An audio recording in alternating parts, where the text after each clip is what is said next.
இங்க இருக்கிற நிறைய பேரு நடுங்கி போய் இதுல நம்ம மேல அவதூறு வேற. முதலமைச்சர் ஏன் பேசலன்னு சொல்லிட்டே இருந்தாங்க. இன்னைக்கு பேச ஆரம்பிச்ச உடனே அவர் சொன்ன வார்த்தை பார்ட்டி ஃபண்ட் சொன்னார். எந்த பார்ட்டின்னு சொல்ல. ஆனா அந்த வார்த்தைகள் சொல்லி முடிஞ்ச ஒரு பைசா கூட தொடமாட்டோம், தொடவும் விடமாட்டோம், தொட்டா விடமாட்டோம், இதுக்கு முன்னாடி தொட்டவங்களையும் விடமாட்டோம். ஒவ்வொரு ஊழலா வெளியில வரும் போலயே ஒவ்வொரு வேஷமா கலைஞ்சிரும் போலயே ஒரு வெப்பன் ஒண்ணு கொண்டு வந்திருக்காங்க. அது என்ன தெரியுமா? அவங்க தயவால தான் நம்ம ஆட்சி நடக்குதான். மக்கள் தயவால இந்த ஆட்சி நடந்துகிட்டு இருக்கு. வச்சவங்களுக்கு மினிஸ்ட்ரியில இடம் கொடுத்தா ஏன் கதறீங்க? உங்க அப்பா இங்கதான் இருப்பாருன்னு சொன்னாங்க. அதான் தேடிக்கிட்டு இருக்கேன். எங்க உங்க அப்பாவையா காணோம்? 5 நிமிஷம் பேசுனதுக்கே கொலத்தூரி இந்த ஆட்டம் ஆயிடுச்சு.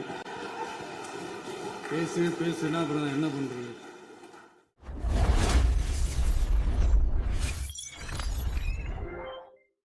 சர்வம் நியூஸ்.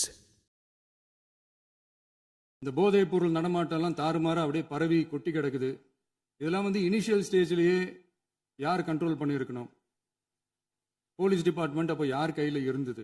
இத்தனை கேள்வி நம்மளை பார்த்து கேட்கறாங்களே, ஒரே ஒரு கேள்விதான் நான் கேட்கணும்னு தோணுது. போலீஸ் டிபார்ட்மெண்ட்டை கையில வச்சுக்கிட்டே பிகினிங்லயே இனிஷியல் ஸ்டேஜ்லயே இந்த போதைப் பொருள் நடமாட்டத்தை ஏன் கண்ட்ரோல் பண்ணல? மனசாட்சி உள்ளவங்க இந்த பிரச்சனையெல்லாம் ஏன் நடக்குதுன்றது அவங்களுக்கே நல்லா தெரியும். இன்னைக்கு சட்டம் ஒழுங்கை பத்தி கேள்வி கேட்க கூடாதா அப்படின்னா தாராளமா கேட்கலாம். இது ஜனநாயக அரசு, மன்னராட்சி எல்லாம் கிடையாது, மனசாட்சி உள்ள மக்கள் ஆட்சி. அதனால கேள்வி கேட்கலாம், எல்லாருக்கும் எல்லா உரிமையும் உண்டு. விமர்சனம் செய்யலாம், எல்லாருக்கும் எல்லா உரிமையும் உண்டு. ஆனா நம்ம ஆட்சியில் என்ன நடவடிக்கைகள் எடுத்திருக்கோன்றது தெரிஞ்சுக்கிட்டு அதுக்கேற்ற மாதிரி ஒரு நடுநிலையா பேசுனீங்கன்னா கொஞ்சம் நல்லா இருக்கும். சட்டம் ஒழுங்கை பத்தி யாருக்கு என்ன யோசனை இருந்தாலும், மக்கள் நலனுக்காக யாருக்கு என்ன யோசனை இருந்தாலும் அதை தாராளமாக சொல்லலாம். நம்ம அரசு அது காது கொடுத்து கேட்கும். ஆனா நம்ம அரசினுடைய நிர்வாகத்திறன் அதை பத்தி பேசுறவங்களுக்கு இந்த ஊரடிச்சு உலையில போட்டு ஊழல் மேல ஊழலா செஞ்சுக்கிட்டு அதுல இருந்து தப்பிக்கிறதுக்கு பேர் தான் நிர்வாகத்திறன் அப்படின்னு சொன்னா, அப்படிப்பட்ட ஒரு ஊழல் செய்யற நிர்வாகத்திறனை நம்ம அரசு ஒரு நாளும் செய்யாது. பொட்டி பெட்டியா பணத்தை வச்சுக்கிட்டு, பெட்டியை வச்சு எல்லாம் செஞ்சுக்கிட்டு, போதைப் பொருள் பாதுகாவல் கழக மாடல் அரசாங்கம் செஞ்ச ஒவ்வொரு ஊழலா வெளியில வந்துகிட்டு இருக்கு. டாஸ்மாக்ல அது என்னப்பா அது பேரு? பார்ட்டி ஃபண்ட் கட்சி நிதி அப்படின்ற பேர்ல அடிச்ச கொள்ளையெல்லாம் ஒண்ணா இப்போ கவர்மெண்டோட கஜானாவுக்குள்ள கொண்டு சேர்த்துக்கிட்டே இருக்கிறோம்.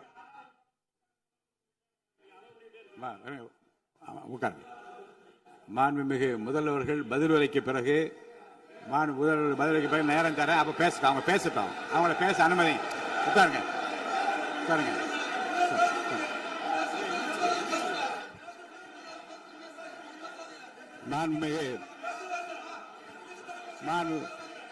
அலோவ் பண்றேன் உட்காருங்க. மாண்பு உறுப்பினர்கள் நீங்க இங்க உட்காருங்க, அமைதியா உட்காரு. நீங்க எல்லாம் உட்காருங்க. உட்காருங்க. மாண்புமிகு நீங்க எல்லாரும் உட்காருங்க. அமைதியா உட்காருங்க. இருங்க, உட்காருங்க. அப்புறம் நீங்க என்ன உட்காருங்க. நான் கொடுங்க, உட்காருங்க. நான் பாயிண்ட் ஆஃப் ஆர்டர் கொடுங்க, நான் கொடுக்குறேன். உட்காருங்க.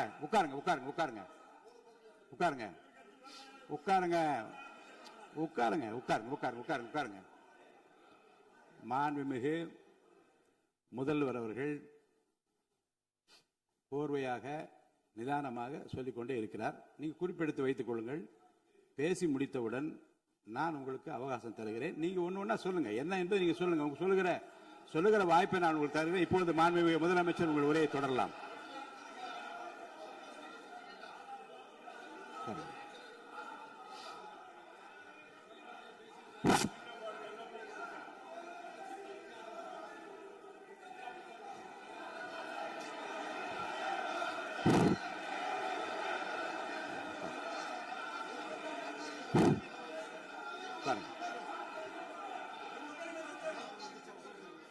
நான் எழுந்த பிறகு நான் எழுந்த பிறகு உட்கார்றதுதான் முறை. உட்காருங்க எல்லாரும், எல்லாரும் உட்காருங்க. தேசிய உட்கார்.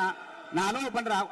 உட்காருங்க, அமைதியா உட்காருங்க. நான் அலோவ் பண்றேன். அமைதியா உட்காருங்க, உட்காருங்க. அங்க இருந்து குரல் கொடுக்காதீங்க, உட்காருங்க.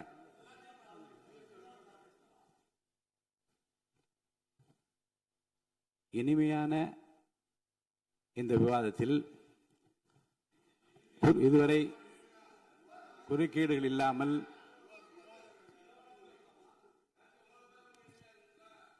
கொஞ்சம் அமைதியா இருங்க.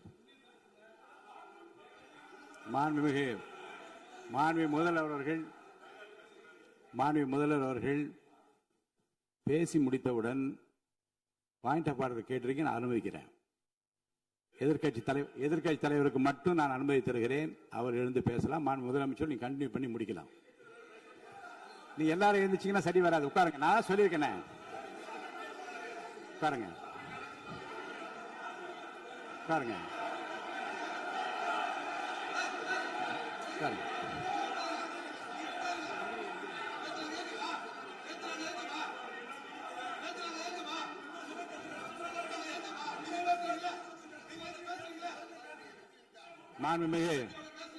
மாண்பு உறுப்பினர் அமைதி காக்க வேண்டும். நேற்று எதிர்க்கட்சி தலைவர் பேசுகிற போதும் அவர் பேசுகிற எல்லாவற்றுக்கும் நான் அனுமதி அளித்தேன். அதில் பாயிண்ட் ஆஃப் கேளுங்க, அந்த விவாதத்தில் கேளுங்க. இப்போதும் மாண்புமிகு முதலமைச்சர் அவர் பேசி முடித்த பிறகு நான் உங்களுக்கு அதுக்குரிய அவகாசத்தை தருகிறேன். நீங்க கேள்வி கேளுங்க. கேட்கிற உரிமையும் விளக்கத்தை பெற்றுக்கொள்ள உரிமை உங்களுக்கு இருக்கிறது. அதற்கு அவகாசம் நான் தருகிறேன். மாண்புமிகு உறுப்பினர் அமருங்க. நான் என் தீர்ப்பை சொல்லுகிறேன். மாண்புமிகு முதலமைச்சர் அவர்கள் பேசி முடித்தவுடன் எதிர்க்கட்சி தலைவருக்கு அந்த வாய்ப்பை நான் தருகிறேன். நிச்சயமா அந்த கேள்வி கேட்கலாம். உட்காருங்க எல்லாரும். முன்னவர் பேசுங்க. மாண்பு பேரவைத் தலைவர் அவர்களே, இன்று இவர்கள் முயற்சி செய்வது அவர் ஆளுங்கட்சியாக இருக்கின்ற போது இருங்க, நான் சொல்லிடுறேன் ப்ளீஸ். ஒரே நிமிஷம் நான் சொல்லிடுறேன் ப்ளீஸ். ஆளும் கட்சியாக இருக்கின்ற போது நீங்கள் சொன்ன ஒரே வார்த்தை, நாங்கள் பேசி முடித்ததற்கு பிறகு குறிப்பிடுத்துவிட்டு நீங்கள் எந்த கேள்வி வேண்டுமானாலும் கேட்கலாம் என்று ஒரு முறையை நீங்கள் பின்பற்றினீர்கள். அதே முறையை இப்போது பின்பற்ற வேண்டும் என்று கேட்டுக்கொள்கிறேன். பள்ளிக்கல்வித்துறை அமைச்சர், மாண்புமிகு பேரவைத் தலைவர் அவர்களே, நேற்றைய தினம் கூட எதிர்க்கட்சி தலைவர் சொன்னதை முழுமையாக கேட்டு இறுதியில் ஒரு வாய்ப்பு தந்தீங்க. அதுவும் இல்லாம இந்த நேரத்தில் நேரலையில் நீங்களும் பாக்குறீங்க. அங்கிருந்து ஒருமையில் விழித்து இந்த பக்கம் இருக்க உறுப்பினர்களை பார்த்து அப்படின்னு ஒருமையில் விழிப்பதை உங்கள் மூலமாக கண்டிக்கிறேன். அந்த வார்த்தையை அவை குறிப்பிலிருந்து நீக்கணும். கண்ணியம் காத்து முதல்வர் முழுமையாக பேசுவதை காத்து கண்ணியம் காத்து இந்த சபைக்கு ஒரு மரபு இருக்கிறது. அதை மூத்த உறுப்பினர்கள் பின்பற்றபடி உங்கள் மூலமாக கேட்டுக்கொள்கிறேன். மாண்புமிகு முதலமைச்சர் அவர்கள் உரையை தொடரலாம். நான் தரேன். நான் உறுதியாக மாண்புமிகு முதலமைச்சர் அவர்கள் பேசி முடித்தவுடன் எதிர்க்கட்சி தலைவருக்கு அந்த வாய்ப்பு தரப்படும் என்பதை உறுதியாக சொல்லிவிட்டேன். இடையிலே குறுக்கீடு செய்யாமல் அந்த பேச்சு முழுமையாக பேசி முடிக்க நீங்கள் அனுமதி வழங்க வேண்டும் என்று கேட்டுக்கொள்கிறேன். அமைதியா உட்காருங்க. அவங்க பேசி முடிக்கட்டும், நீங்க கேளுங்க. நான் என்ன சொல்றேன், கேட்கிற உரிமையும் விளக்கத்தை கேட்டு பெற உரிமை உங்களுக்கு இருக்கிறது. ஆனா இடையிலே குறுக்கீடு செய்யாமல் அதை முடிக்கும்படி நான் கேட்டுக்கொள்கிறேன். மாண்புமிகு முதலமைச்சர் அவர்கள் தொடர்ந்து நீங்க பேசலாம்.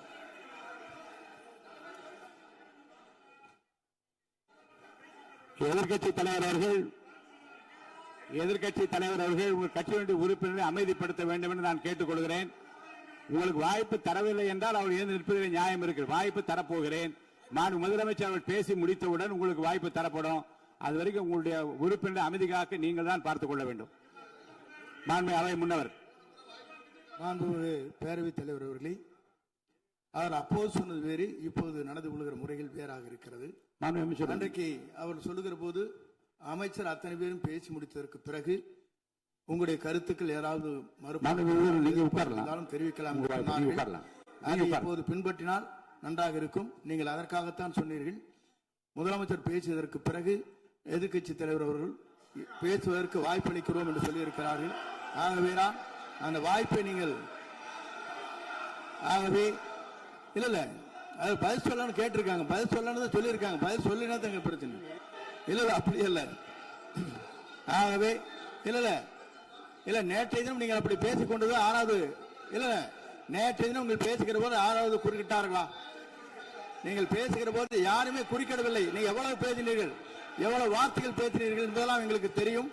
யாருமே அதில் குறுக்கிடவில்லை. இது முதலமைச்சர், எங்கள் முதலமைச்சர் எதிர்க்கட்சி தலைவர் பேசுகிற போது யாரும் குறுக்கிட வேண்டாம் என்று சொன்னார்கள். அதை நாங்கள் பின்பற்றினோம். ஆனால் இன்றைக்கு நீங்கள் பின்பற்றவில்லை என்றால் வேதனையாக இருக்கிறார். முன்னவர் நேற்று எதிர்க்கட்சி தலைவர் பேசுகிற போது அடுக்கடுக்காக குற்றச்சாட்டுல வைத்தார். இப்போ அதற்குரிய மாண்புமிகு பொதுப்பணித்துறை அமைச்சர்களும் காலையில் அலுவலகத்தை சந்தித்து அவர்கள் சாட்டிய குற்றச்சாட்டுகளுக்கெல்லாம் ஆதாரங்களை எல்லாம் நான் கொண்டு வந்திருக்கிறேன் என்று சொன்னேன். நான் நேற்று அந்த விஷயம் நேற்றோடு முடிந்து விட்டது. ஆதாரங்களை கொடுங்கள். தக்க நேரத்தில் இதை பற்றி சொல்ல வேண்டிய நேர்ந்தால் நான் இதெல்லாம் ஆய்வு செய்து உரிய நேரத்தில் அவை குறிப்பிட்டு ஏற்றுவதற்கு முன்பாக அவரிடம் காட்டி அதற்கு பிறகு அதை பற்றி முடிவெடுக்கும் என்று நான் சொன்னேன். இப்போதும் சொல்லுகிறேன், மாண்பு முதலமைச்சர் அவர்கள் பேசிக் கொண்டிருக்கிறார்.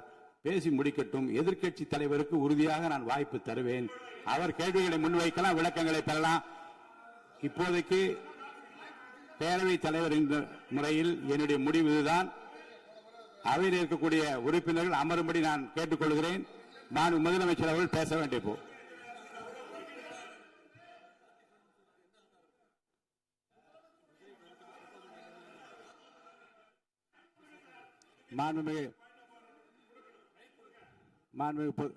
இருங்க. அதை முன்னவர் முடிக்கட்டும். பேரவைத் தலைவர் அவர்களே, நேற்றைய தினம் நீங்கள் முழுமையாக பேசினீர்கள். உங்கள் பேச்சுக்கள் எப்படி இருந்தது என்பதும் நாடு அறியும். இருந்தாலும் கூட நாங்கள் அமைதியாக இருந்தோம். இல்ல நீங்க இருங்க, ஒவ்வொரு வார்த்தைக்கு இருங்க. நீங்க மின்வெட்டையில நீங்க சொன்னீங்க, உங்களுடைய முன்னாள் அமைச்சர் ஆற்காடு வீராசாமி இருக்கிற போது மின்வெட்டால் தான் நாங்கள் ஆட்சியே மாறியது என்றெல்லாம் சொன்ன கதையெல்லாம் இருக்கு. அதெல்லாம் சொன்னோம்னாங்க நாங்களே அமைதியா இருந்தோம். அதுக்கு அங்கே தயவு செய்து எதிர்க்கட்சி தலைவருக்கு வாய்ப்பளிக்கிறார்கள். அந்த வாய்ப்பை நீங்கள் அவர் முதலமைச்சர் பேசுவதற்கு பிறகு பேசினால் அழகாக இருக்கும். அவை முன்னர் பள்ளிக் கல்வித்துறை அமைச்சர்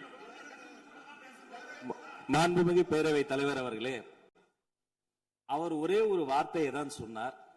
பார்ட்டி ஃபண்ட் என்ற வார்த்தையை கேட்டு எதிர்க்கட்சி நண்பர்கள் கோபப்படுகிறார்கள்.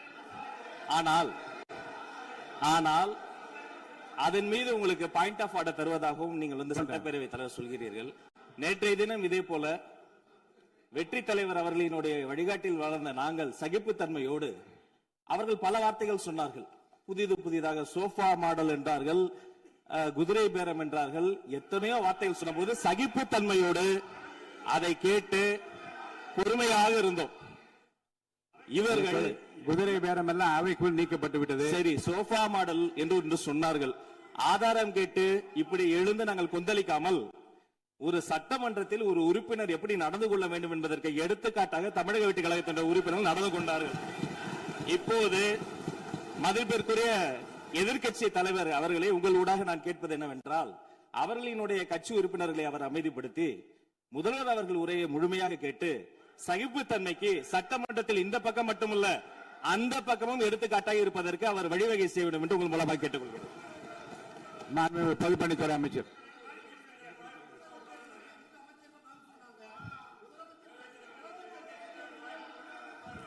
மாண்புமிகு பேரவைத் தலைவர் அவர்களே, திராவிட முன்னேற்ற கழகம் முதல் நாளில் இந்த சபையுடைய மரபையும் பாரம்பரியத்தை பற்றியும் நமக்கு வகுப்படுத்தார்கள். அந்த மரபுப்படி எங்களுடைய தலைவருடைய வழியில் இந்த சட்டசபையுடைய நிகழ்வுகளில் நாங்கள் கலந்து கொண்டிருக்கிறோம். நேற்றைய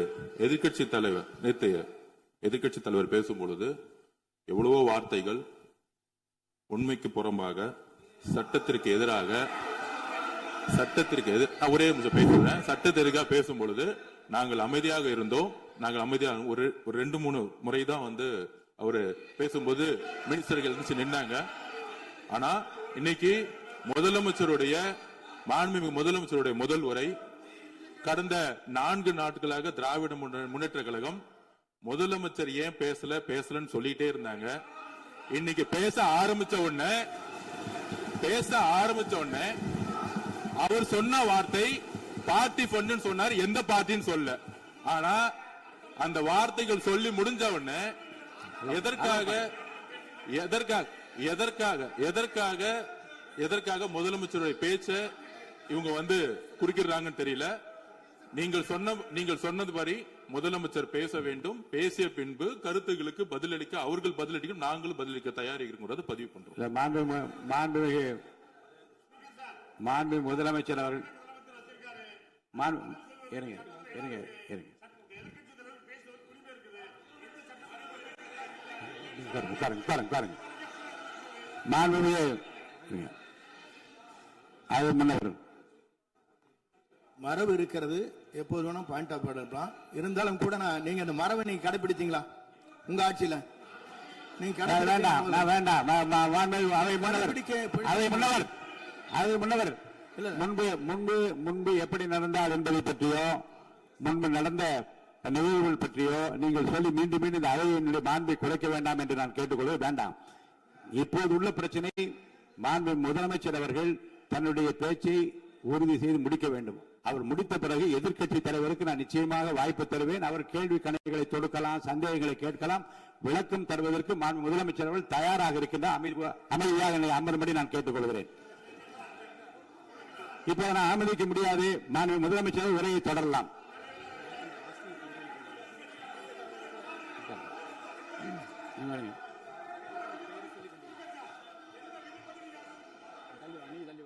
மாண்புமிகு உறுப்பினர் ஆஸ்டின் உங்க இடத்துல போய் உட்காருங்க. மாண்புமிகு உறுப்பினர் ஆஸ்டின், நீங்க ஒரு மூத்த உறுப்பினர், சபை விதிகளை நன்கு தெரிந்த ஒரு உறுப்பினர், நீங்க போய் இடத்துல உட்காருங்க. முதல்ல மாண்புமிகு முதலமைச்சர் அவர்கள் உரையை தொடரலாம். இப்போது எந்த விதமான பாயிண்ட் ஆஃப் ஆர்டர்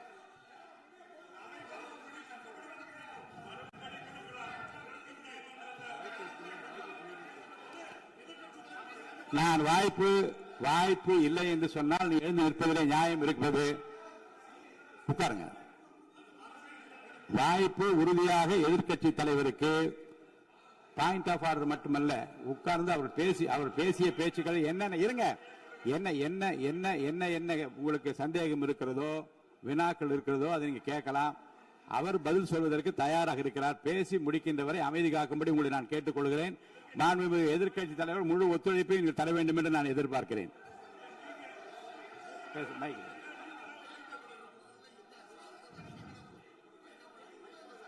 மைக் கொடுங்க. மாண்புமிகு எதிர்க்கட்சி தலைவர், பேரவைத் தலைவர், நீங்க உட்காருங்க. நேற்று நான் பேசும்போது சில அமைச்சர்கள் குறுக்கிட்டு பேசினாங்க, அதற்கு நீங்க அனுமதி கொடுத்தீங்க. அது மாதிரி இன்னைக்கு முதலமைச்சர் பேசும்போது சில வார்த்தைகள், தவறான வார்த்தைகள் பேசுறாரு. அவர் பார்ட்டி ஃபண்ட் அப்படின்னு சொல்லியிருக்கிறாரு. அவர் அமைச்சர் அந்த பார்ட்டி ஃபண்ட் எந்த பார்ட்டின்னு கூட சொல்ல தைரியம் இருந்தா சொல்லுங்க, நாங்க அதெல்லாம் ஃபேஸ் பண்ண தயாரா இருக்கோம். எதையும் ஆதாரத்தோடு எதையும் பேசுங்க. நீங்க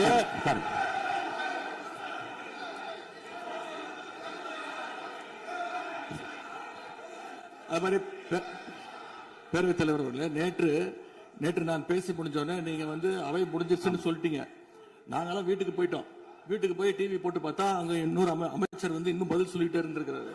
அதற்கெல்லாம் நாங்க இப்ப என்ன பதில் இது, என்ன மரபு இது? நீங்க இப்ப பேசிக்கிட்டே இருப்பீங்களா? நாங்க பாத்துக்கிட்டே இருக்கணுமா? அதே மாதிரி இன்னைக்கு முதலமைச்சர் அவர்கள் பேசும்போது நாங்களும் அமைதியா கேட்டுட்டு தான் இருந்தோம். ஆனா சில கருத்துக்கள் அவர் பேசும்போது அதை நாங்க அனுமதிக்க முடியாது.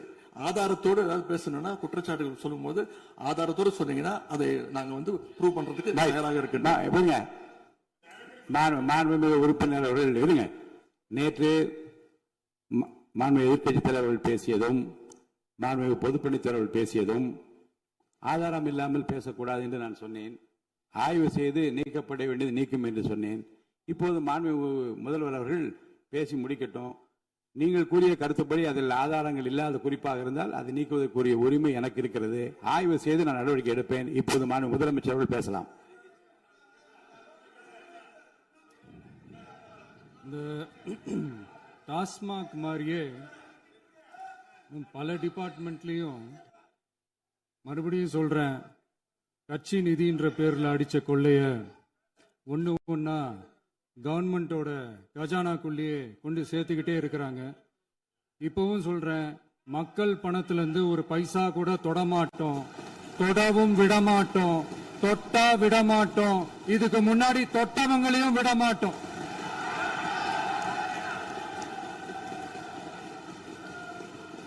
ஒவ்வொரு ஊழலா வெளியில வரும் போலயே ஒவ்வொரு வேஷமா கலைஞ்சிரும் போலயே இங்க இருக்கிற நிறைய பேரு நடுங்கி போய் இதுல நம்ம மேல அவதூறு வேற. இப்ப புதுசா ஒரு வெப்பன் ஒண்ணு கொண்டு வந்திருக்காங்க. அது என்ன தெரியுமா? அவங்க தயவால தான் நம்ம ஆட்சி நடக்குதாம். மக்கள் தயவால இந்த ஆட்சி நடந்துகிட்டு இருக்கு. மனசாட்சி உள்ள சக்திகளோட ஆதரவால இந்த ஆட்சி நடந்துகிட்டு இருக்கு. நாங்க தான் அனுப்பி வச்சோம் அப்படின்றாங்களே.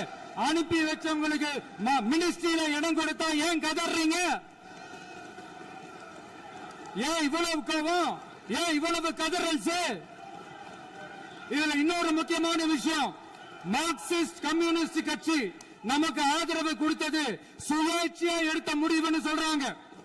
அதே மாதிரி இந்திய கம்யூனிஸ்ட் கட்சி நமக்கு ஆதரவு கொடுத்தது சுயேட்சையா எடுத்த முடிவுன்னு சொல்றாங்க. இதுல எங்க இருந்து நாங்க தான் அனுப்பி வச்சோம்னா புரியலையே. மக்களுக்கு நல்லா புரியும், எல்லாத்தையும் தெளிவா பார்த்துக்கிட்டு இருக்கிறாங்க.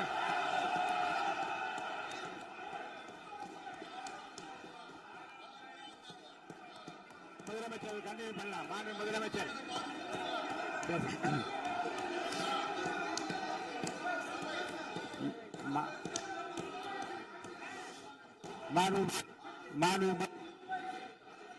முதலமைச்சர் கண்டினியூ பண்ணலாம். நீ கண்டினியூ பண்ணலாம்.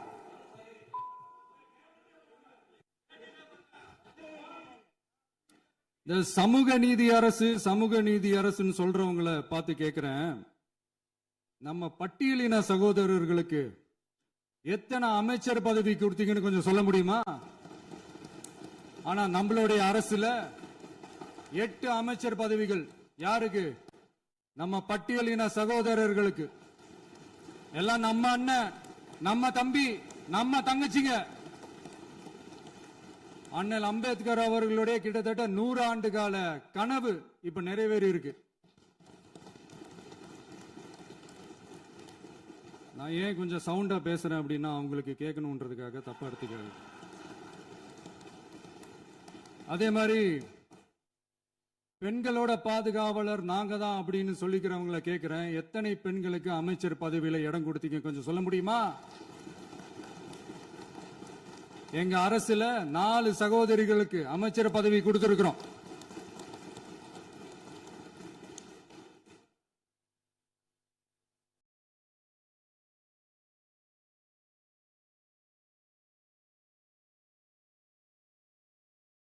அதனால மக்களால் நிராகரிக்கப்பட்டு மக்களால் அகற்றப்பட்டவங்களுக்கு ஒண்ணு சொல்லிக்கிறோம், தப்பே செய்ய மாட்டோம், ஊழலே செய்ய மாட்டோம், நேர்மையா தான் இருப்போம், நியாயமா தான் இருப்போம் அப்படின்னு சொல்றவங்களால மட்டும்தான் கூட்டணி ஆட்சி அமைக்க முன்வரும். ஆட்சியிலையும் பங்கு, அதிகாரத்திலையும் பங்கு கொடுக்க முன்வரும்.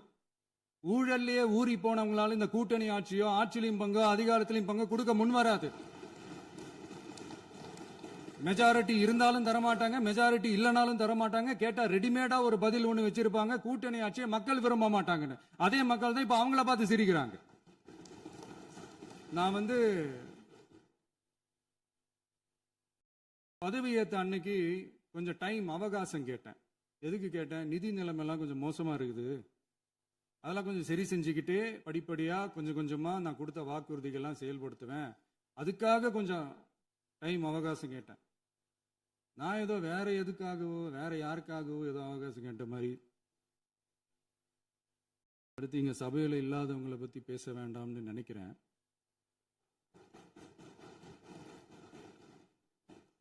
இங்க நம்மளை பத்தி அவதூறு பரப்புறதோட மட்டும் இல்லாம இப்ப நம்ம மக்கள் மேலேயும் அவதூறு பரப்ப ஆரம்பிச்சிட்டாங்க.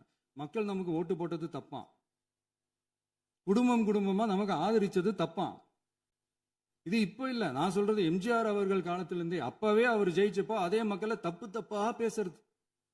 மக்கள் என்ன பண்ணிட்டாங்க, எம்ஜிஆர் என்ன பண்ணிட்டாரு, எம்ஜிஆர் என்ன இது பண்ணிட்டாரு, 50 வருஷமா ஒரே டெக்னிக்கா?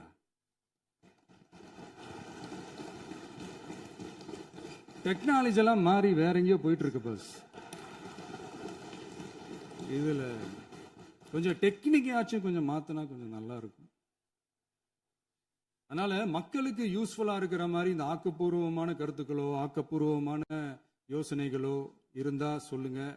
அதை நாங்க டெஃபரெண்டா எடுத்துக்கிறோம். ஆனா அதை விட்டுட்டு இந்த நக்கலு நையாண்டி சம்பந்தம் இல்லாத பேச்சு இதெல்லாம் பேசிட்டு அப்புறம் முதல்வர் பதில் சொல்லல, முதல்வருக்கு பதில் சொல்ல தெரியல அப்படின்னா அப்புறம் என்ன சோஃபா மாடல் ஆட்சியா? அது என்னன்னு புரியறதுக்கே எனக்கு ரொம்ப நாள் ஆச்சு. இந்த sofa set, table chair, teapoy, furniture பிசினஸ்லாம் வேற எங்க வெளியில போய் பண்ண சொல்லுங்க. அப்படி அந்த பிசினஸ் தான் பண்ணணும்னா நிறைய பிசினஸ் பண்ற மாதிரி வெளியில போய் பண்ண சொல்லுங்க. இங்க சட்டசபைக்குள்ள வேணாம். அதனால ஆக்கப்பூர்வமான கருத்துக்கள் இருந்தா சொல்லுங்க. டெஃபினட்டா அது சரியா இருந்தா நாங்க ஏத்துக்கிறோம். எனக்கு ஒரு குட்டி கதை ஒண்ணு ஞாபகம் வருது, சொல்லாமா? ஒரு ஊர்ல ஒரு பெரியவர் வெயில் ரொம்ப ஜாஸ்தியா இருக்குன்னு சொல்லிட்டு கண்ணுக்கு மேல கை வச்சுக்கிட்டு இப்படி சுத்தி முத்தி தேடிக்கிட்டு இருந்தாராம். அப்ப கூட இருந்த ஒரு சின்ன பையன் என்ன தேடுறீங்க அப்படின்னு கேட்டானா. அதுக்கு அந்த பெரியவர் சொன்னாரா, அது ஒண்ணு இல்ல தம்பி, உங்க அப்பா இங்கதான் இருப்பாருன்னு சொன்னாங்க, அதான் தேடிக்கிட்டு இருக்கேன். எங்க உங்க அப்பாவையா காணோம்?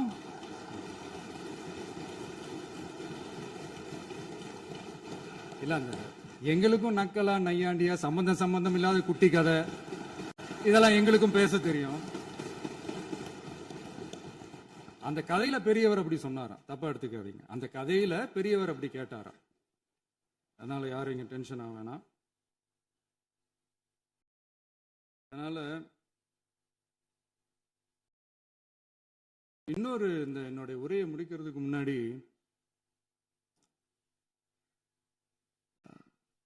போயிட்டாங்க, பேசலாமா? உங்க கருத்துக்களை நீங்க முழுமையாக மன நிறைவோடு பேசலாம். டிவியில பார்ப்போம். சரி, அதான் 5 நிமிஷம் பேசுனதுக்கே கொளத்தூரி இந்த ஆட்டம் அடிச்சு பேசுனா அப்புறம் என்ன பண்றது? கடைசியா நான் இந்த உரையை முடிக்கிறதுக்கு முன்னாடி ஒரு முக்கியமான ஒரு விஷயம் பத்தி சொல்லணும். ஆளுநர் உரை அன்னைக்கு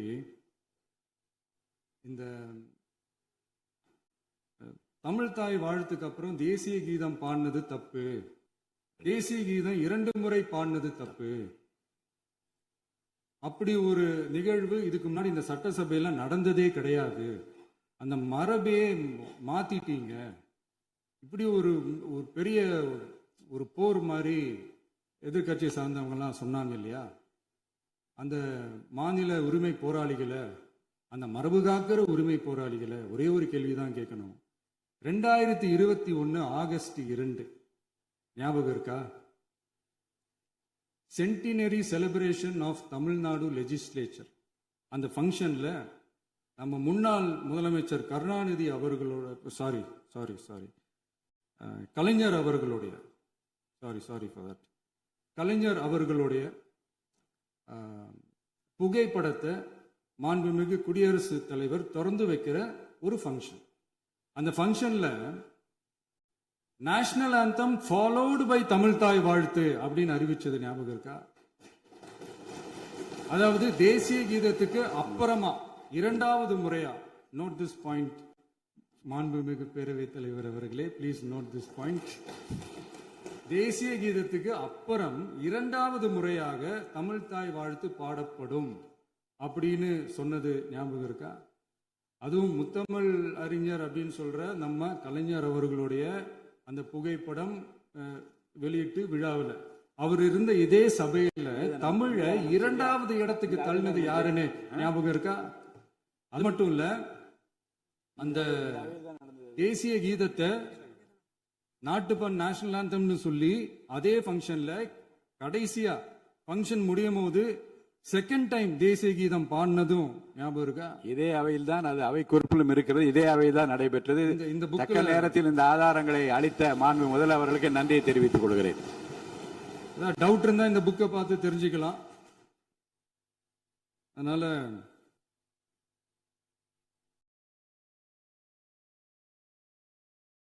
இதெல்லாம் கேட்டா என்ன சொல்லுவாங்கன்னா, அது ஜனாதிபதி கலந்துகிட்ட ஃபங்க்ஷன், அதெல்லாம் அப்படிதான், அதெல்லாம் கண்டுக்க கூடாது அப்படின்னு சொல்லுவாங்க. இதே மாதிரி தான் பேசுறது ஒன்று, செய்யறது ஒன்று, செய்யறது ஒன்று, பேசுறது ஒன்று. இதெல்லாம் மக்கள் பார்த்துக்கிட்டு இருக்காங்க. எலெக்ஷனுக்கு முன்னாடி தான் அப்படி செஞ்சுக்கிட்டு இருந்தாங்க. இப்போ எலெக்ஷனுக்கு அப்புறம் அதே தான் செய்கிறாங்க. இந்த விஜயையும் சாமானியர்களின் உண்மையான சமூக நீதி அரசையும் அவமானப்படுத்துறதுக்கு தான் அவங்களோட அந்த பொலிட்டிக்கல் சீனியாரிட்டி அது பயன்படுத்துது போல. சரி, செய்யட்டும் செய்யட்டும், நல்லா செய்யட்டும். இப்போ ஆனாலும் நம்மளுடைய மாநில உரிமை, மொழி உரிமை, உத்தம உத்தரர் போல வேஷம் போடுற எதிர்கட்சிக்கு ஒன்றை மட்டும் ஆணித்தரமாக சொல்றோம். உங்களை மாதிரி தமிழ்னு சொல்லிக்கிட்டு, மொழி, பண்பாடு, கலாச்சாரம்னு சொல்லிக்கிட்டு ரெட்டை வேஷம் போடுறவங்க நாங்க கிடையாது. உலகெங்கும் வாழும் என் தமிழ் சொந்தங்களுக்கு நம்முடைய உத்தரவாதம் தமிழ் தான் எங்க உயிர் நாடி அப்படின்றத மறக்க மாட்டோம். இப்பவும் சொல்றோம், மாநில உரிமையில எப்பவும் உறுதியா இருப்போம். அதே சமயத்துல அரசியல் வேற, ஒன்றிய மாநில அரசுகளுக்கு இடையே இருக்கிற நிர்வாக அணுகுமுறை வேற. இதுல நாங்க ரொம்ப தெளிவா இருக்கிறோம். அதனால எங்களுக்கு பாடம் எடுக்கிறதா நினைச்சுக்கிட்டு உங்க வேஷத்தை நீங்களே கொஞ்சம் கொஞ்சமா கலைச்சிக்கிட்டே வர்றீங்க, மறந்துடாதீங்க. அப்புறம் நேத்து எதிர்கட்சி தலைவர், மாண்புமிகு எதிர்கட்சி தலைவர் பேசும்போது நிறைய பேசினாங்க. அதுல ஒண்ணு மட்டும் அரசு சொல்றதா நினைச்சுக்கிட்டு நம்மளை இன்டைரக்டா ஈவில் அப்படின்ற அந்த வார்த்தையை யூஸ் பண்ணாங்க. எனக்கு ஒன்னே ஒண்ணுதான் சொல்லணும்னு தோணுது. ஈவில்ஸ்னு டெவில்ஸ் பேசக்கூடாது.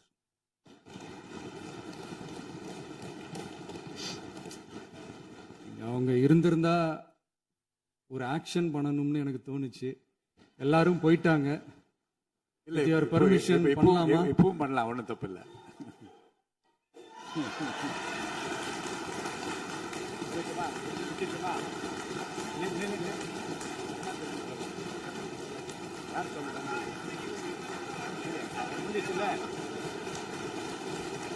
சொல்லட்டுமா?